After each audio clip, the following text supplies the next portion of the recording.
आज pilot associate academy के page का थर्ड वीडियो है और मैं आप आज आपसे बहुत ही इम्पोर्टेंट एक टिप जो है एजुकेशन को लेके डिस्कस करना चाहता हूँ।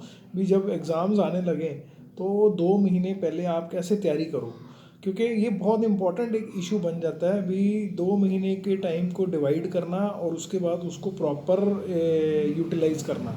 तो सबसे पहले तो आप अपना अपना एक टाइम टेबल फिक्स कर लो। भी 2 घंटे सुबह और 2 घंटे दोपहर को और 2 घंटे रात को सोने से पहले आपने पढ़ना है।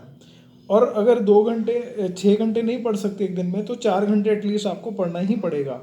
सबसे पहले आपने क्या करना है भी सुबह अगर आप टाइम नहीं दे सकते तो दोपहर को 2 घंटे और रात को तो आपने 2 आवर्स पढ़ना ही पढ़ना है, चाहे कुछ भी हो जाए। उसके बाद क्या है, सबसे ज़्यादा इम्पॉर्टेंट पॉइंट होता है कि पढ़ना कैसे है।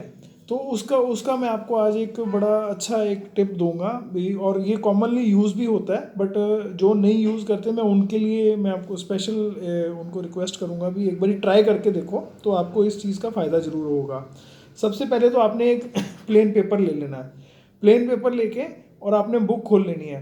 बुक खोलनी है और सबसे सबसे पहले ये दोनों चीज़ों के साथ आपको उससे भी पहले चाहिए एक आपको सिलेबस। भी सिलेबस क्या है, सबसे पहले आपने 2 महीने को डिवाइड कर देना है। भी आपने जो एग्ज़ाम से एक हफ्ते पहले तक का जो टाइम होता है उसको आपने छोड़ देना है। बिल्कुल भूल जाओ भी वो हमारे पास वो टाइम है, क्योंकि वो लास्ट मिनट है और वो फर्स्ट और सेकंड पेपर को ही देना चाहिए।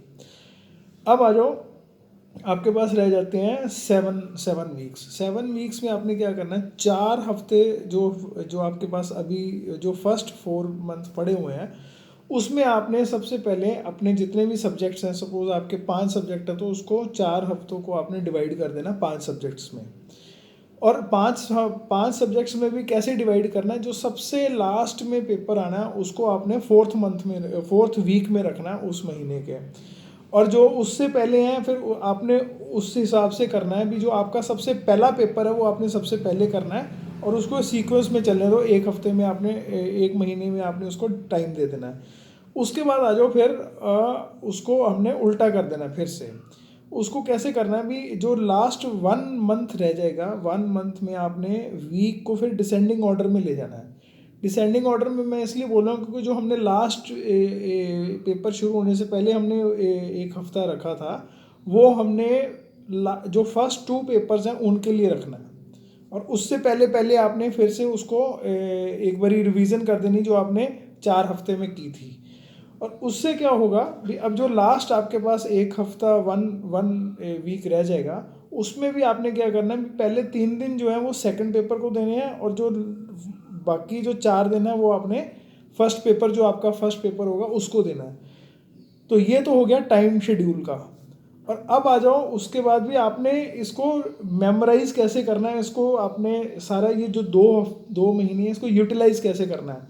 सबसे अच्छा जो तरीका क्या होता है, जो मैंने आपको पहले बोला था, आपका सबसे पहले सिलेबस, बुक और प्लेन पेपर और साथ में पेन। पेन आपके पास ज़रूर होना चाहिए। अब क्या करना है, जैसे आपने सिलेबस का फर्स्ट पार्ट निकाल लेना है। फर्स्ट पार्ट निकाला तो आपने देखा भी ये टॉपिक है इसको कवर करना है। टॉपिक आपने लिख लिया, सॉरी टॉपिक आपने रीड किया। रीड करके जो भी उसके पॉइंट्स होंगे वो आपने लिस्टिंग करी जानी है सारी। जो जो लिस्ट करी जाओगे आप उसको रीडिंग करी जाओ और साथ में उसको लिस्ट करी जाओ। और क्योंकि लिस्ट इसलिए हमने करना, ये हमारे बाद में काम आएगा। तो जब आपने लिस्टिंग बना ली, आपने पॉइंट्स बना लिए सारे सब सारा आपका एक आपके शॉर्ट जिसको कहते हैं ना भी इसको कहते हैं स्टडी कैप्सूल। स्टडी कैप्सूल तैयार हो जाएगा आपका जब आपका लास्ट पेपर से 2 दिन रह जाएंगे तो ये आपके स्टडी मटेरियल जो है स्टडी कैप्सूल। फिर आपने जब ये आपने बना लिया सारा अपना स्टडी कैप्सूल तो आपके पास सिर्फ अब 2 दिन रह गए पेपर के। 2 दिन में आपने क्या करना है भी, एक दिन तो आपने क्या करना है उस पेपर को हाफ हाफ कर देना सिलेबस को, एक दिन पहले और एक दिन बाद में। अब 2 दिन आपके पास रीडिंग के नहीं होंगे, जो ब्रीफिंग के नहीं होंगे। तब आपने क्या करना, अपने आप से डाउट क्लियर करने हैं। वो कैसे करने हैं, आप स्टडी कैप्सूल खोल लो। हाफ स्टडी कैप्सूल जो है वो आपने सिलेबस का जो हाफ हिस्सा जो है वो एक दिन पढ़ना है और ये हाफ अगले दिन पढ़ना है। हाफ जो पढ़ोगे उसमें आप स्टडी कैप्सूल में देखो भी आपको ये टॉपिक कौन कौन से टॉपिक आते हैं, वो आपने एक बारी देख लेना। जो आपको आते हैं उसको हल्का सा आपने एक हाईलाइट्स बनाने शुरू कर देने। जिस पे आपको थोड़ा सा डाउट है आपने उसको एक बारी पकड़ लेना है। जो आपने सिर्फ 2 दिन आपने स्टडी कैप्सूल से डाउट्स निकालने हैं, जो आपको नहीं समझ आ रहा उसमें स्टडी कैप्सूल में पढ़ के। तो इसके साथ क्या है भी आपका जो परफॉर्मेंस है पेपर का वो थोड़ा सा मतलब बेटर होगा जो जितना आप एक्सपेक्ट कर रहे हो। अब आ जाओ भी आपने जो स्टडी कैप्सूल को भी आगे कैसे प्लान करना है, भाई कितना आपने किस में फोकस देना है किस में नहीं देना। उसका सबसे अच्छा तरीका क्या है, आप कुछ नहीं करोगे, आपने लास्ट जो पेपर्स हैं वो निकाल लेने क्वेश्चन पेपर्स। उसमें आप देखो भी एग्जामिनर जो है पिछले 2-3 साल में 4 साल में उसने किस टॉपिक में ज़्यादा फोकस किया है। अब उसको तो आपने आप जैसे जिसके ऊपर डाउट नहीं है वो तो आपको पढ़ने की ज़रूरत नहीं है, या आप उसको थोड़ा सा हाईलाइट जो आप कर चुके हो वो आपकी तैयारी हो गई है। पर जो आपको लगता है भी ये टॉपिक एग्जामिनर ने छेड़ा ही नहीं है पिछले 4 साल में, आप उसको हल्का सा ज़्यादा तवज्जो दो, सो दैट अगर वो आ गया तो आपके लिए फिर वो स्कोरिंग हो जाएगा अगर आपने पढ़ा होगा। तो इसलिए ये एक छोटा सा मैंने आपको एक स्टडी का टिप दिया है भी लास्ट 2 मंथ्स में और लास्ट डेज में आपने कैसे इसको अपने एग्ज़ाम को अपने थोड़ा ज़्यादा सा अच्छा प्लान करना। हो सकता और भी प्लानिंग्स हों, बट ये मेरी तरफ से एक एडवाइस थी।